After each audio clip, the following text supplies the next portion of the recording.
Activist investor Bill Ackman has been one of the most outspoken members of JCPenney's board. Here's how his involvement all began. January 24, 2011.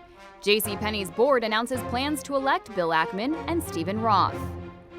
February 9, 2011. Ackman joins JCPenney's board of directors after requesting a seat, having a hand in many major decisions. Ackman's Pershing Square management has been vocal about JCPenney's need to boost its performance. June 14, 2011. JCPenney names Ron Johnson, chief of Apple's retail stores, as its new CEO after Ackman helps to recruit him. Ackman strongly supports bringing in Johnson to revamp the store's image and lure in a new clientele. November 1, 2011. Ron Johnson takes the helm as CEO. Johnson succeeds Mike Ullman, who had served as CEO for the past 7 years. January 25, 2012. Johnson announces his vision for the transformation of JCPenney, which includes a rebranding effort that does away with sales, discounts, and coupons, and an entire fleet of stores to be updated by 2015. JCPenney's stock rises 24% on the news to $43. February 12, 2012. Ullman steps down from his position as executive chair of the board. February 2, 2013. JCPenney amasses nearly $1 billion in losses, and its revenue drops 25% in the fiscal year ended February 2nd in the first year of the transformation strategy. February 13, 2013.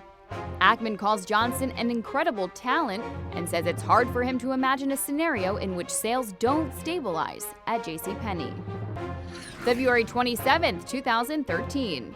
JCPenney reports disastrous quarterly earnings with same-store sales down 32% in the fourth quarter.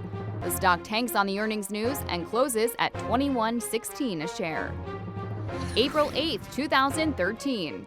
Johnson is fired as the CEO of JCPenney after his new pricing strategies failed and is replaced by his predecessor, Mike Ullman. Ullman returns to JCPenney as CEO on an interim basis in an attempt to reverse a disastrous year for the company where sales slid 25%.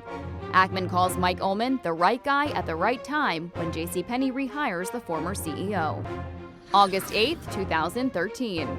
A letter from Ackman to JCPenney's board speaking out against Ullman surfaces.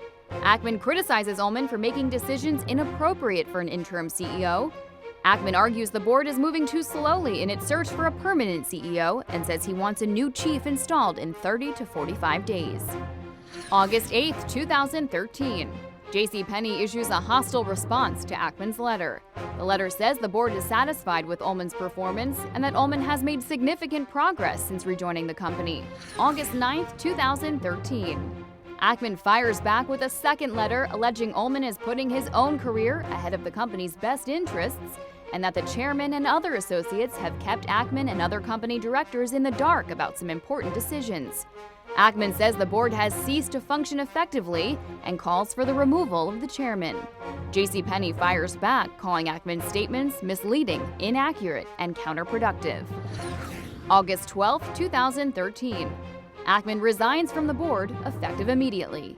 He says he believes that the addition of 2 new directors and his stepping down from the board is the most constructive way forward for JCPenney and all other parties involved.